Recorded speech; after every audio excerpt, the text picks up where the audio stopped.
Hello friends, welcome to my channel. আপনারা যারা যারা B.Ed থার্ড সেমিস্টারে রয়েছেন বা B.Ed থার্ড সেমিস্টারে উঠবেন, আপনাদের কিছু প্র্যাকটিকাম করতে হবে। এখানে B.Ed থার্ড সেমিস্টারে শুধুমাত্র একটি সাবজেক্টের এক্সাম হয়, এক্সামের মার্কস থাকবে 50 এবং বাকি 450 মার্কের কিন্তু আপনাদের প্র্যাকটিকাম বানাতে হয়। টোটাল আপনাদের 5টি খাতা বানাতে হবে। প্রথম বানাতে হবে স্কুল ইন্টার্নশিপের একটি খাতা, তারপর বানাতে হবে ওয়ান প্র্যাকটিকামের একটি খাতা, তারপর বানাতে হবে কমিউনিটি বেসড অ্যাক্টিভিটিসের একটি খাতা, তারপর বানাতে হবে ফাইনাল টিচিংয়ের 2টি খাতা। এগুলো আরও ডিটেলসে আলোচনা করছি। প্রথমে আলোচনা করব স্কুল ইন্টার্নশিপের ব্যাপারে। স্কুল ইন্টার্নশিপ হচ্ছে আপনারা যে প্র্যাকটিস টিচিং করবেন তার উপর আপনাদের 60 লার্নিং ডিজাইন বানাতে হবে মেথড পেপারের উপর। যেমন যদি কারো বেঙ্গলি মেথড পেপার হয়ে থাকে তাহলে সে বেঙ্গলি মেথড পেপারের উপর বানাবে, বা ইংলিশ হয়ে থাকলে ইংলিশ মেথড পেপারের উপর বানাতে হবে। তবে তা 60 লার্নিং ডিজাইন বানাতে হবে, অর্থাৎ আপনাদের 60 দিনের লার্নিং ডিজাইন বানাতে হবে। এই লার্নিং ডিজাইনে 350 মার্ক থাকে। সেকেন্ড দেখব ওয়ান প্র্যাকটিকামের ব্যাপারে।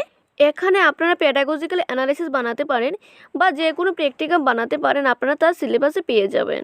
তারপর আপনাদের কমিউনিটি বেসড অ্যাক্টিভিটিস করতে হবে 3টি টপিকের উপর। এই টপিকগুলো আপনারা সিলেবাসে পেয়ে যাবেন এবং সেই 3টি টপিকের মধ্যে আপনাদের গ্রুপ পিকচার বা সিঙ্গেল পিকচার দিতে হবে। তারপর আপনাদের ফাইনাল টিচিং করতে হবে।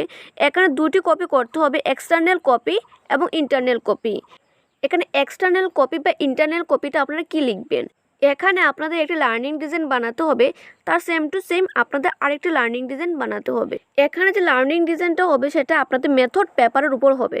লার্নিং ডিজাইন কমপ্লিট হওয়ার পর আপনাদের একটি আর্ট পেপারে চার্ট বানাতে হবে, বা আপনারা সেখানে মডেলও ইউজ করতে পারেন। ফাইনাল টিচিংয়ে আপনাদের 25-এর মতো মার্কস থাকবে, যেখানে 15 মার্ক এক্সটার্নাল স্যাররা দেবেন এবং 10 মার্ক ইন্টারনাল স্যাররা দেবেন। B.Ed থার্ড সেমিস্টারে এই 5টি আপনাদের প্র্যাকটিকাম করতে হবে এবং একটি সাবজেক্টের এক্সাম দিতে হবে। এই পর্যন্ত ছিল আজকের ভিডিও। যদি ভিডিওটি ভালো লেগে থাকে তাহলে লাইক করবেন, শেয়ার করবেন এবং চ্যানেলটিকে সাবস্ক্রাইব করে রাখবেন।